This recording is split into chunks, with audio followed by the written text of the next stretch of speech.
Abraham Lincoln. I'm going to do a reading from Abraham Lincoln's Selected Speeches, Messages, and Letters, edited by T. Harry Williams. Abraham Lincoln. Also a great writer.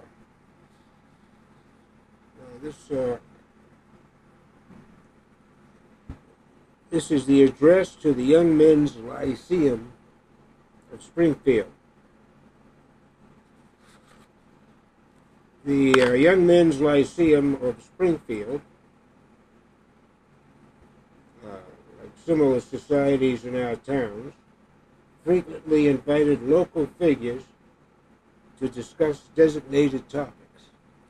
Kind of reminded me in Boston, where I grew up in the 1950s, they had the public speaking at the Boston Common. People would get up on a platform and pontificate and share their ideas.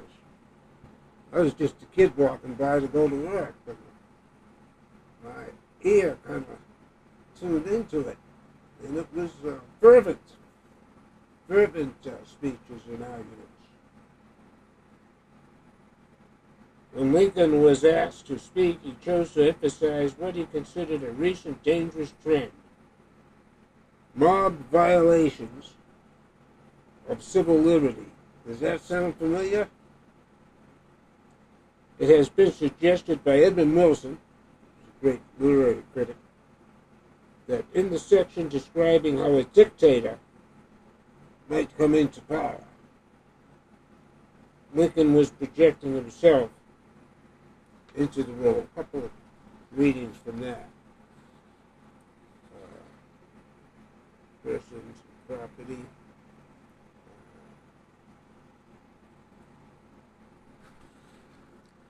At what point, then, is the approach of danger to be expected? Danger to, previously stated, to our democracy. I answer, if it ever reach us, it must spring up from within us. Oh, boy. Has someone hit the nail here? It cannot come from abroad. If destruction be our lot, we must ourselves be the author and finisher. As a nation of free men, we must live through all time or die by suicide. I hope I am over-weary, but if I am not, there is even now something of ill omen amongst us. I mean the increasing disregard for law which pervades the country.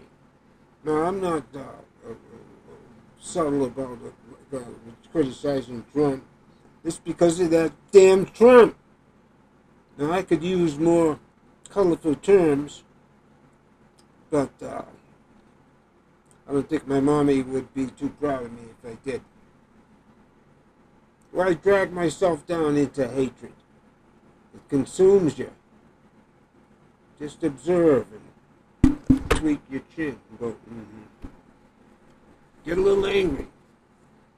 But, vote Democratic. Now, don't just say, now, Biden. Vote for Biden. I mean the increasing disrespect to Lincoln.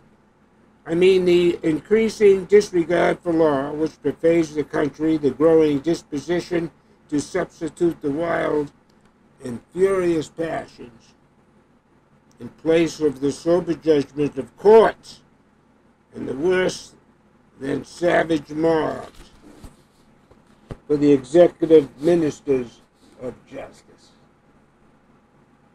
This disposition is awfully fearful in any community, and that is now exists in ours through grating to our feelings to admit it would be a violation of truth and an insult to our intelligence to deny.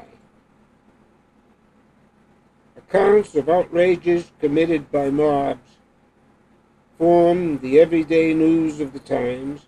They have pervaded the country from New England to Louisiana. They are neither peculiar to the eternal snows of the former, nor the burning suns of the latter. Nice phrase there. They are not the creature of climate, neither are they confined to the slave-holding or the non-slave-holding states. Alike, they spring up among the pleasure-hunting masters of southern slaves and the order-loving citizens of the land of steady habits.